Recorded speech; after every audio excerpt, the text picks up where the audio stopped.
Bonjour, oui, donc je m'appelle Jean-François Vinet, je suis directeur du centre hospitalier Saint-Cyr à Villeneuve-sur-Lot. Quel est votre ressenti sur cette initiative? Eh bien, comme j'ai eu l'occasion de le dire lors du propos introductif de cette journée, je crois qu'il faut souligner dans notre département la qualité et l'exemplarité des relations qui unissent à la fois le service départemental d'incendie et de secours et ses équipes médicales et je dirais le service public de santé à travers ses centres hospitaliers et à travers ses services mobiles d'urgence et de réanimation, à savoir nos SMUR. Et cette qualité de relation qu'on voit dans le Lot-et-Garonne, très clairement pour avoir exercé dans d'autres départements et d'autres régions surtout, on ne la retrouve pas partout ailleurs. Et je crois que c'est exemplaire, que c'est une qualité de relation qui permet très certainement d'améliorer le service rendu à notre population. Et donc une journée comme celle-ci qui permet de renforcer encore ces liens est certainement un événement très important. Alors Florian Jazeron, directeur de l'hôpital d'Agen et à ce titre directeur du SAMU 47. Alors c'est une excellente initiative que cette première rencontre des acteurs de la médecine d'urgence en Lot-et-Garonne. C'est vrai que compte tenu de la particularité du département en termes de démographie médicale et de besoins des populations, on sait que les acteurs de la médecine d'urgence sont souvent au premier plan, quelle que soit la structure à laquelle ils sont rattachés, pour répondre à des besoins de plus en plus importants. On le voit très bien au niveau du SAMU où en une quinzaine d'années on est passé de 20 000 appels à 200 000, donc une dizaine d'appels, une multiplication par 10 du nombre d'appels au niveau du 15. Il y a une réponse à organiser et c'est vrai qu'en Lot-et-Garonne elle est particulièrement bien organisée puisque la coopération entre les acteurs, que ce soit les acteurs des hôpitaux, les acteurs du SDIS et les acteurs de la médecine générale est déjà bien structurée pour faire face à ces réponses, ce qui n'est pas le cas dans tous les départements. Je crois qu'il faut s'en féliciter et que donc c'est une excellente chose que ces acteurs se retrouvent une fois par an au moins pour partager un certain nombre de problématiques et améliorer la réponse qu'on fait aux besoins de santé de la population. Bonjour, Jean-Pierre Tourtier, je m'occupe du service médical d'urgence de la brigade des sapeurs-pompiers de Paris. Je suis médecin-chef adjoint de cette belle institution et j'ai eu la joie de participer à ce beau congrès aujourd'hui. Il y a des éléments d'ambiance et puis des éléments du sujet. Les éléments d'ambiance, c'est dès hier soir, j'étais accueilli par une équipe tant SAMU que SDIS, extrêmement, je crois, impliquée dans l'organisation de cette journée. Il le faut, et en plus avec une belle manière de faire les choses ensemble. Donc ça, c'est vraiment marquant, puis ça donne une tonalité forte tant aux personnes qui assistent aux conférences que ceux qui ont l'honneur d'être conférenciers. Autre point particulier pour ce qui est vraiment du sujet, je présente ce qui est associé aux explosions et c'est vrai que dans ce cadre, la vie à la fois du médecin pompier mais aussi du médecin militaire a un sens puisque c'est la première cause actuellement de décès des blessés au combat. Et ce qui est marquant aussi, c'est que parmi ces décès, il y a des morts qui sont encore évitables. Et ces morts évitables, elles sont essentiellement associées à la qualité de nos soins préhospitaliers. D'où l'auditoire parfaitement adapté aujourd'hui et au fait de gérer, finalement, peu importe l'acteur de soins, l'hémostase sur le théâtre et ensuite des bons principes de traumatologie, de damage control préhospitalier. Donc c'est ça qui fait le sens, je crois, de la conférence aujourd'hui. Françoise Penaud, je suis pharmacien au centre antipoison de Bordeaux et je m'occupe particulièrement du réseau de toxicovigilance de la région sud-ouest, Aquitaine-Poitou-Charentes. C'est une journée qui est d'un niveau vraiment très élevé avec des intervenants qui nous ont fait des présentations vraiment de très bon niveau. D'autre part, c'est une réunion qui est, je trouve, très conviviale et qui nous permet de rencontrer les acteurs locaux de notre réseau, ce qui permet de nous connaître et développer des relations qui permettent un travail en harmonie et des échanges très prometteurs et qui permettront ainsi de développer notre réseau et ce travail de collaboration. Bonjour, Frédéric Lapostole, je travaille au SAMU de Seine-Saint-Denis où je m'occupe plus particulièrement de la recherche et de l'enseignement. Quel est votre ressenti sur cette journée? Écoutez, que du plaisir de partager nos expériences respectives avec des urgentistes de différentes villes de la région, donc que du bonheur. Et un petit mot sur votre conférence, sur le sujet de votre conférence. L'idée, c'est que il n'y a pas d'endroit en France où on peut se dire des incendies, il n'y en a pas chez moi. et que si on n'a pas anticipé la prise en charge de ces patients-là, ça tourne vite très très mal et on ne peut pas rattraper le temps qui a été perdu dans les premières minutes. Bonjour, je suis le professeur Benoît Vivien du SAMU de Paris. Je suis professeur en anesthésie-réanimation et médecine d'urgence. C'est très intéressant. Les échanges avec la salle ont été très intéressants d'avoir le point de vue de ce qui se passe en dehors de Paris. On compare souvent Paris à la province. La problématique n'est pas du tout la même. Et je suis vraiment très heureux d'être là. L'arrêt cardiaque extra-hospitalier, donc une pathologie phare qui a suscité de très nombreuses questions. Évidemment, c'est un sujet d'actualité. Les choses bougent quand même. On est sur des pronostics de survie qui s'améliorent très lentement. On peut faire des choses, mais il faut que la chaîne de secours marche de l'alerte jusqu'au secours de la réanimation à l'hôpital. Et là, tous les acteurs sont impliqués, secouristes et équipe médicale.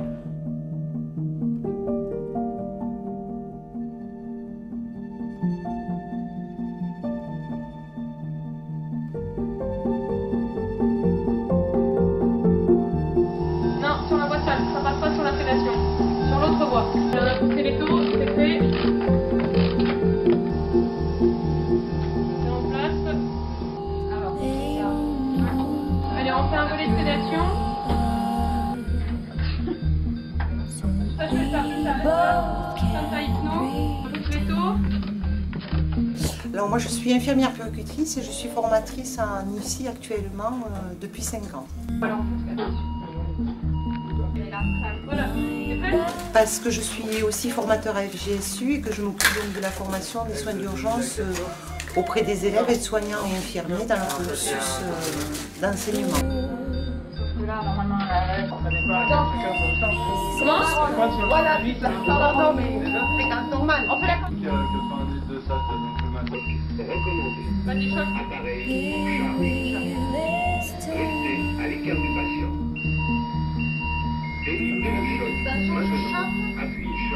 Je venais aussi pour ça, pour connaître un petit peu ce matériel, voir aussi comment on pouvait l'utiliser en vue d'un projet qu'on a au niveau de l'IFSI. Je pense qu'on a trouvé ce monsieur. Je suis cadre infirmier et sapeur-pompier professionnel. Je appartiens au SDIS des Landes et je suis venu participer à une journée un peu délocalisée, ce qui fait du bien d'avoir des journées un petit peu savantes où on a du retour d'expérience et des échanges avec des personnes de qualité. Donc ça fait partie au moins de 2 points positifs, assez près de chez soi qui évite des déplacements vers Paris ou vers d'autres pôles et surtout avec des personnes qui viennent vers nous. Et d'échanger sur des problématiques qui sont nôtres. Aujourd'hui, je pense que c'est une des qualités de cette journée, en dehors du fait des apports ou des réajustements que font les intervenants. Parce que parfois, la pratique nous fait oublier des choses essentielles. C'est bien de remettre les choses sur le même niveau. Docteur Tico-Ipé Michel, je suis responsable du SAMU de la Gironde et je suis ici à titre de modérateur de la première partie de la matinée. Voilà. Une excellente matinée sur le plan scientifique et sur les différentes questions qui ont été abordées, en particulier les fumées d'incendie en milieu urbain. On a vu 3 aspects du problème, ce qui est l'explosion, ce qui est les fumées d'incendie et enfin malheureusement les patients qui sont en arrêt cardiaque. Donc ça a 3 experts nationaux qui ont fait leur exposé de façon brillante et on a eu un débat ensemble qui a été très riche. Il se trouve que je sais que dans le Lot-et-Garonne, le partenariat SDIS-SAMU est particulièrement fort tant dans la régulation que dans la pratique quotidienne. Nous, sur la Gironde, nous n'avons pas de régulation commune, mais nous avons un travail sur le terrain également qui est effectué en partenariat et nous avons des relations tout à fait fortes puisque des médecins et participent également à nos listes de garde au SMUR des médecins du SDIS. Voilà. Alors, je suis le docteur Magali Oliva-Labadi, je suis donc praticien hospitalier chef de service du centre antipoison et de toxicovigilance de Bordeaux. Donc j'exerce au CHU. Alors écoutez, je trouve que d'abord c'est excessivement bien organisé et surtout je trouve que le thème abordé est un thème d'actualité qui mérite d'être abordé parce qu'on sait quand même beaucoup de choses sur le sujet mais pas tout et surtout les prises en charge doivent être actualisées, en particulier pour les acteurs de terrain. Alors moi je vais parler des intoxications au monoxyde de carbone qui est à mon avis un sujet extrêmement important pour deux raisons. D'une part parce qu'en effet c'est un gaz toxique qui intervient dans le cadre des fumées d'incendie mais qui également intervient dans d'autres circonstances de la vie et c'est le toxique qui tue le plus en France. Bonjour, je suis Frédéric Pribat, pharmacien, référent NRBC dans la zone de défense sud-ouest. Je travaille au niveau de l'établissement de santé de référence de la zone, au niveau du groupe hospitalier Pellegrin. Ce genre de journée d'échange, c'est primordial en matière de gestion des situations sanitaires exceptionnelles. Cette réflexion, on a commencé à l'initier, nous, au niveau de la zone de défense. C'est une réflexion qui va se poursuivre également avec les entraînements zonaux interministériels qui sont pour nous une très grande avancée aussi. Donc que des bonnes choses, je pense que c'est une initiative à féliciter. Moi je suis intervenue en particulier sur la question du déploiement des stocks NRBC. Que sont les stocks NRBC? En fait, ce sont toutes les dotations tactiques qui sont mises à disposition des établissements de santé sièges de SAMU, qui peuvent être mobilisés pour répondre à ce type d'événements exceptionnels. Oui, je suis docteur Jean-Sébastien Durand.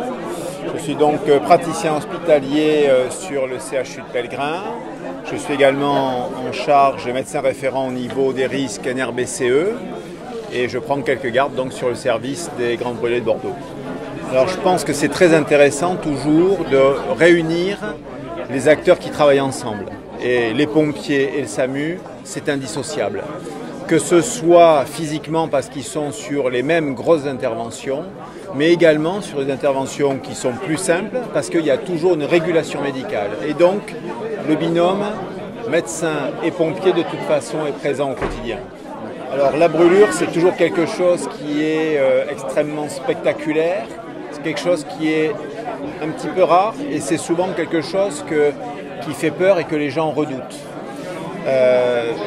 Devant, on a une charge émotionnelle qui est évidente quand on a affaire à un patient qui est brûlé. Et c'est pour ça que dans le petit exposé que j'ai fait, j'ai voulu vraiment sortir 2 ou 3 très grandes idées pour que les gens aient des idées claires et puissent aller à l'essentiel. C'est pas très compliqué, mais il ne faut pas le rater. Sinon, on peut effectivement prendre du retard et c'est préjudiciable aux patients. Oui, je suis le docteur Odile Pilet, je suis réanimateur au CHU de Bordeaux. Moi j'aime beaucoup ces initiatives délocalisées un peu loin du CHU parce que ça permet de rencontrer des gens qu'on a au téléphone et qu'on n'a pas forcément l'habitude de voir.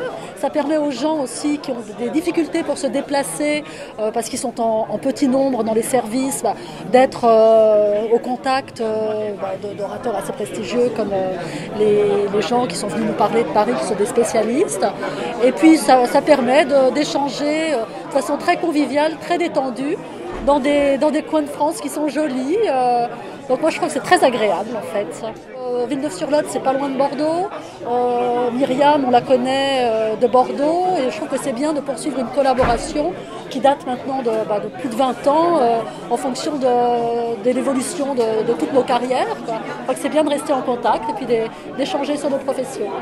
Je suis le docteur Maillard, responsable du SAMU et des urgences d'Agen et je suis également coordonnateur de l'Observatoire régional des urgences d'Aquitaine. On a vu que c'était vraiment un enjeu où l'ensemble des acteurs du pré-hospitalier pouvaient être complémentaires, aussi bien sur les moyens que sur la prise en charge humaine sur le terrain. Je pense que les différents participants ont été très heureux de cette journée. J'espère qu'il y en aura d'autres. Bonjour. Bonjour. Je vous en prie, présentez-vous. Merci. Je suis donc Jean-Jacques Menou, société VBM. On est spécialisé dans les dispositifs pour l'anesthésie et les urgences. Et donc on est venu à cette manifestation pour s'occuper d'un atelier d'intubation difficile, c'est le terme consacré, qui aide et explique aux gens comment on peut intuber ou ventiler un patient dans des conditions difficiles, plutôt en préhospitalier, éventuellement intra-hôpital aussi au bloc opératoire. Mais donc on explique un certain nombre de techniques certaines relativement faciles, d'autres un peu plus compliquées, qui permettent de prendre en charge la ventilation du patient le plus efficacement possible. Donc cet atelier se déroule dans le cadre de cette manifestation avec plusieurs groupes, des gens qui non seulement écoutent la théorie mais aussi manipulent sur des mannequins avec des dispositifs, avec du matériel et s'entraînent à utiliser ces dispositifs qu'ils auront peut-être un jour l'occasion d'utiliser vraiment dans la vraie vie, quoi. Donc nous avons présenté des ateliers pratiques sur la réanimation cardio-pulmonaire adultes et nourrissons en mettant en avant les dernières recommandations de l'ERC 2010 pour la prise en charge de l'arrêt cardio-respiratoire. L'effet était de surtout réactualiser les connaissances, pouvoir mettre à disposition du matériel pour pratiquer et pour que tout le monde connaisse les différentes techniques et les algorithmes en cours.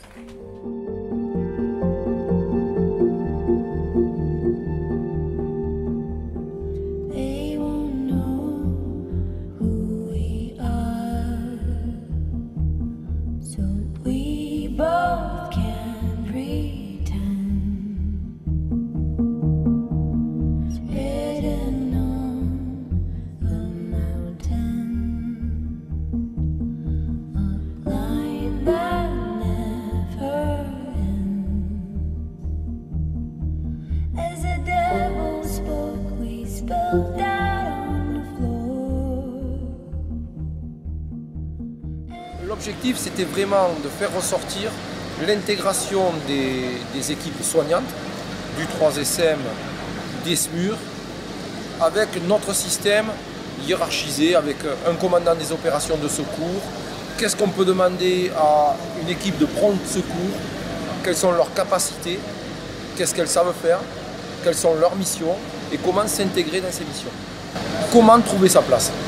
D'arriver dans un congrès médical à pouvoir s'intégrer doucement, nous, en tant que technique prompt secours. Ça, c'est très très intéressant. Parce que bien souvent, on a du mal à s'intégrer dans ce système médical. Ça nous fait un peu peur par moment. Donc, on arrive doucement à notre petit niveau de prompt secours, de dire, ben voilà, on va partager des choses. Ça, c'est très intéressant pour nous. Bon, je m'appelle Laurence Rode, je suis infirmière au service des urgences de Villeneuve-sur-Lot. On va dire qu'en tant que spectateur, on se rend, je crois, mieux compte de la fonction des pompiers, vraiment de la prise en charge globale de la situation, quoi. Voilà, on comprend mieux comment que le temps est précieux et en fait que ça dure. On comprend mieux pourquoi, parce que en fait, c'est quand même une longue prise en charge, quoi.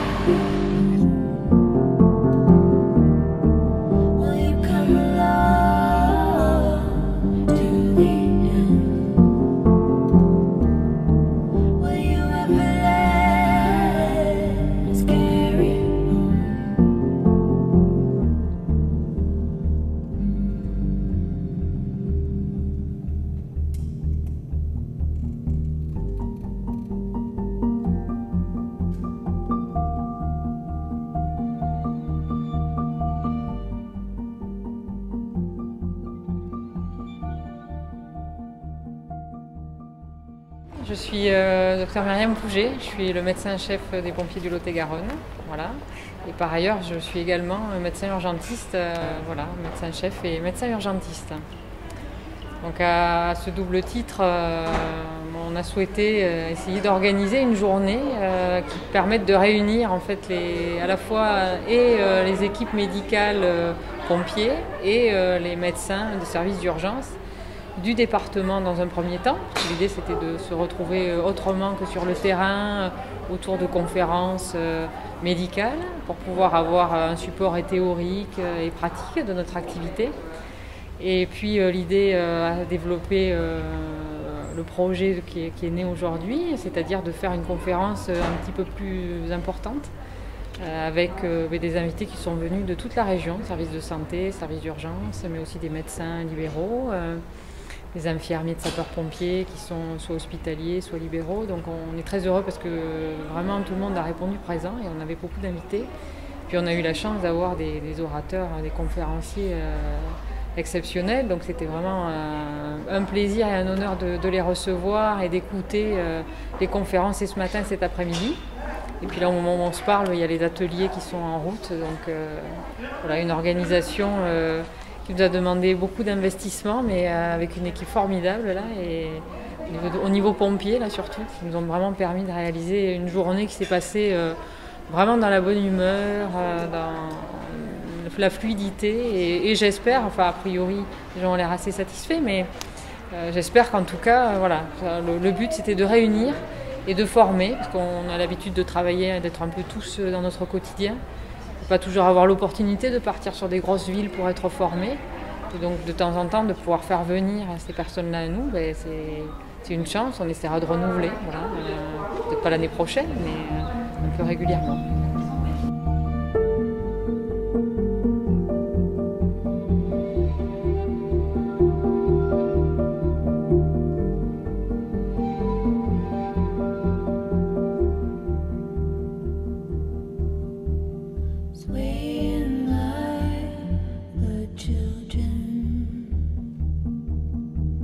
Sing